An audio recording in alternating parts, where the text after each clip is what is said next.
Eleanor Brooks lived an orderly, predictable life. So when she passed away, no one expected any surprises.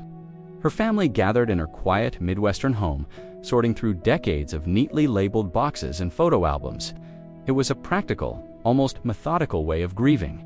Simple, that is, until her eldest daughter found Eton old, leather-bound notebook tucked behind a row of Bibles. Inside were the things you'd expect: birthdays, recipes, reminders. But then they saw the names. At first, it seemed normal. Eleanor had always been meticulous.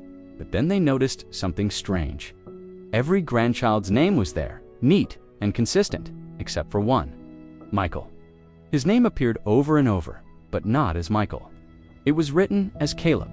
Caleb, Caleb, Caleb, sometimes with little notes next to it. School, doctor, prayer.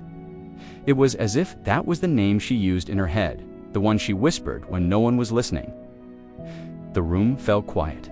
Michael, sitting on the couch, watched the confusion spread across everyone's faces. "Who's Caleb?" someone finally asked, trying to laugh it off. The silence that followed was heavy. Michael's father stared at the notebook for a long moment before he spoke. "That was the name she wanted," he said, his voice barely above a whisper. Slowly, the story began to unfold, pieced together from fragments of memories no one had ever connected before. When Michael was born, his skin was a shade darker than the rest of the family's, a reminder of a part of their history that was never discussed. Eleanor never said anything openly cruel. She held him, fed him, and spoiled him just like any other grandmother. But she didn't like the name his parents had chosen. She said it sounded too different, too far from the family she envisioned. She had insisted on Caleb, biblical, familiar, safe. When she lost that argument, she did so quietly. To the world, she called him Michael. But privately, in her notebooks and her prayers, she renamed him, reshaping him, into a version she found more comfortable. As Michael listened, the adults debated his grandmother's intentions.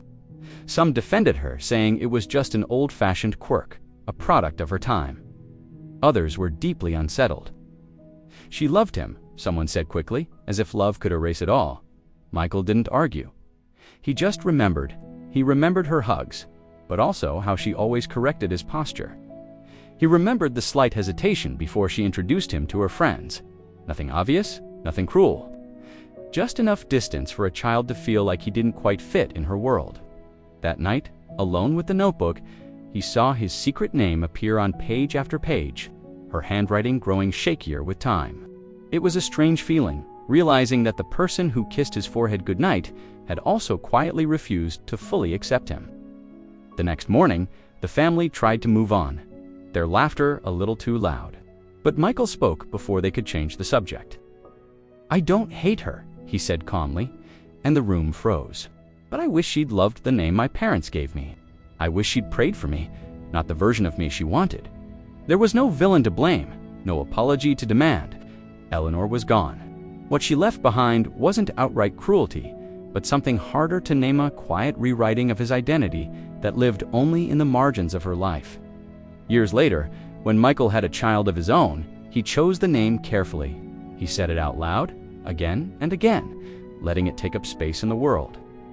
He told this story not with anger, but with clarity, because he learned that some wounds aren't caused by what people do loudly, but by what they quietly change in private. Eleanor's notebook taught the family a difficult lesson, that even affection can have conditions, and that sometimes the most important inheritance isn't what we're given, but the names we are allowed to keep. Thanks for listening. If this story resonated with you, consider subscribing for more content like this.